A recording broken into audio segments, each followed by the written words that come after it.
বিসমিল্লাহির রহমানির রহিম। আসসালামু আলাইকুম রহমতুল্লাহ।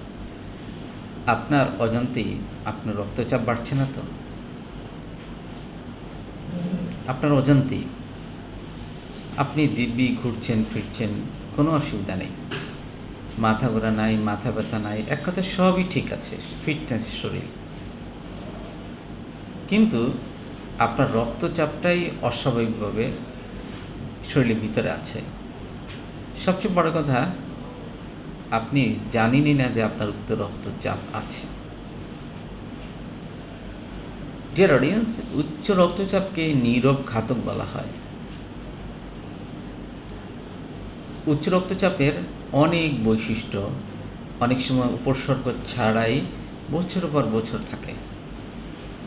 রক্তচাপ বেড়ে গেলে মাথা ব্যথা, ঘাড় ব্যথা, মাথা ঘোরা উপসর্গ দেখা দিবে এমন নয়। অনেক সময় শরীর এইগুলি বাড়তি চাপ বা বাড়তি প্রেশার, উচ্চ রক্তচাপের সিমটমগুলো হজম করে ফেলে, মানে মানিয়ে নেয়।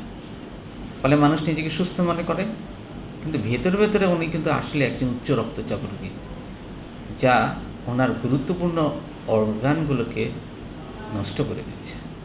ডিয়ার অডিয়েন্স, উচ্চ রক্তচাপ প্রথমেই আপনার ক্ষতি করছে আপনার হৃৎপিণ্ডের এবং রক্তনালীর। ক্রমাগত প্রেশারে এই দুইটাকে সে অকেজো করে দিচ্ছে।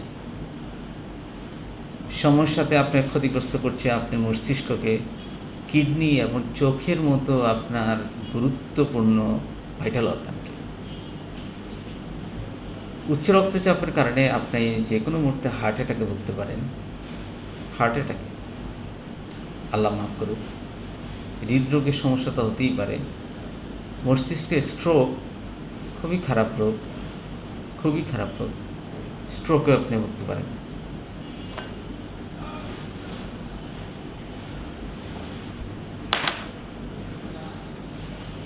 আপনি কিডনি রোগের ঝুঁকিতে আছি। বেশিরভাগ সময়ে কোনো লক্ষণ ছাড়া এগুলি শুরু হয়, একসময় ক্ষতি করে আপনাকে নাশ করে, বিনাশ করে। অনেক ক্ষেত্রে পেশেন্টের হার্ট অ্যাটাক বা স্ট্রোকের পরে পেশেন্ট নিজেই জানতে পারেন উনি উচ্চ রক্তচাপে ভুগছেন। কারা ঝুঁকিতে? কাদের উচ্চ রক্তচাপ বেশি হতে পারে? অনেক সময় বলা হয় যে উচ্চ রক্তচাপ তো 50-এর পরে বা 60-এর বা 70-এর পরে রোগ, এটা আমার হবে না। কিন্তু গবেষণা দেখা যাচ্ছে বা বিভিন্ন ডাটা, বিভিন্ন মানে ডেমোগ্রাফিক জরিপে দেখা যাচ্ছে তরুণ বয়সে এই রোগ হয়ে যায় এবং তরুণদেরও হার্ট অ্যাটাক হয়, স্ট্রোক হয়, কিডনি নষ্ট হচ্ছে। যাদের পরিবারে উচ্চ রক্তচাপের ইতিহাস আছে, যারা অতিরিক্ত লবণ খান, সল্ট, শরীরচর্চা করেনই না, আগায়াসে আরামসে সেডেন্টারি লাইফস্টাইল ফলো করেন, রিল্যাক্সে জীবনযাপন করেন, ধূমপান করেন, অতিরিক্ত মানসিক চাপে ভোগেন, তাদের তুলনামূলকভাবে উচ্চ রক্তচাপ বেশি হয়ে থাকে। আবার যারা রাত জাগেন, ফেসবুক স্ক্রলিং করেন, তাদেরও কিন্তু উচ্চ রক্তচাপ হয়, কারণ রাত জাগা আপনার মস্তিষ্ক দীর্ঘদিনের সহ্য করবে না।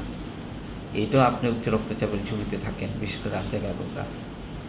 জানার উপায় একটাই, নিয়মিত উচ্চ রক্তচাপ মাপান। উচ্চ রক্তচাপ উপসর্গ ছাড়াই আপনার ঘরে, আপনার শরীরে থাকতে পারে, তা নিয়মিত রক্তচাপ মাপান।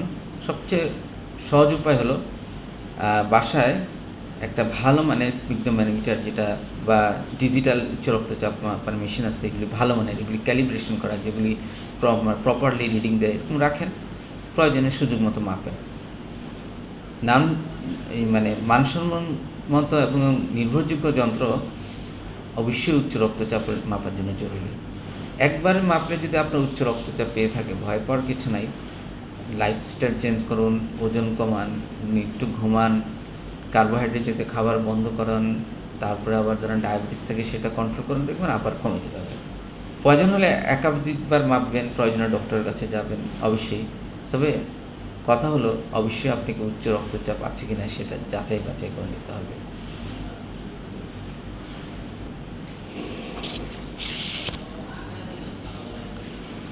উচ্চ রক্তচাপ কী করণীয়, কী করবেন? উচ্চ রক্তচাপ প্রতিরোধ এবং নিয়ন্ত্রণে জীবনযাপনের পরিবর্তন অতি গুরুত্বপূর্ণ। খাবারে অতিরিক্ত লবণ খাওয়া, নিয়মিত হাঁটা, লবণ খাওয়া বন্ধ করা, নিয়মিত হাঁটা, স্বাস্থ্যকর ওজন বজায় রাখা, শাকসবজি বেশি খাওয়া, ফলমূল খাওয়া, ধূমপান পরিহার করা, যাদের মদ্যপানের অভ্যাস আছে, ইয়াবা সেবন করেন, এইসব অনেকে আছেন অ্যাডিক্টেড, এগুলি অবশ্যই বর্জন করতে হবে। পর্যাপ্ত ঘুমাইতে হবে। এসব অভ্যাস নিয়ন্ত্রণ করলে আপনি উচ্চ রক্তচাপ থেকে মুক্তি পেতে পারেন। নিয়মিত শারীরিক পরিশ্রম ও অতিরিক্ত লবণ খাওয়া উচ্চ রক্তচাপ কমাতে অতি গুরুত্বপূর্ণ। যাদের ওষুধের প্রয়োজন, অবশ্যই ডক্টরের সাথে আলাপ করে আপনি উচ্চ রক্তচাপের ওষুধ খাবেন। রক্তচাপ নিয়ন্ত্রণে এসেছে মনে হলে সিদ্ধান্ত অনেক সময় দেখা যাচ্ছে রোগী আপনি নিজেই করেন একটা কাজ, সেটা হলো রক্তচাপের ওষুধ বন্ধ করে দেন। এটা করা কখনই উচিত নয়। সাধারণত আমরা শরীর খারাপ হলেই চিকিৎসার কথা ভাবি, আমিও, সবাই। কিছু কিছু সমস্যা অস্তিত্ব ছাড়াই ধীরে ধীরে একসময় মৃত্যুকূপে আপনাকে নিতে পারে। এই উচ্চ রক্তচাপ সে ধরনের একটি সমস্যা। নিয়মিত উচ্চ রক্তচাপ মাপতে হবে। পরিমাণটা চিন্তা কত সেটা প্রয়োজনীয় ডাক্তারকে জানাতে হবে। নিজের স্বাস্থ্য সম্পর্কে সচেতন হতে হবে। নিজেকে প্রশ্ন করুন, আপনি কি সুস্থ আছেন কিনা, আপনার লাইফস্টাইল ঠিক আছে কিনা। ধন্যবাদ। আজকের মতো আসসালামু আলাইকুম ওয়া রাহমাতুল্লাহি ওয়া বারাকাতুহু।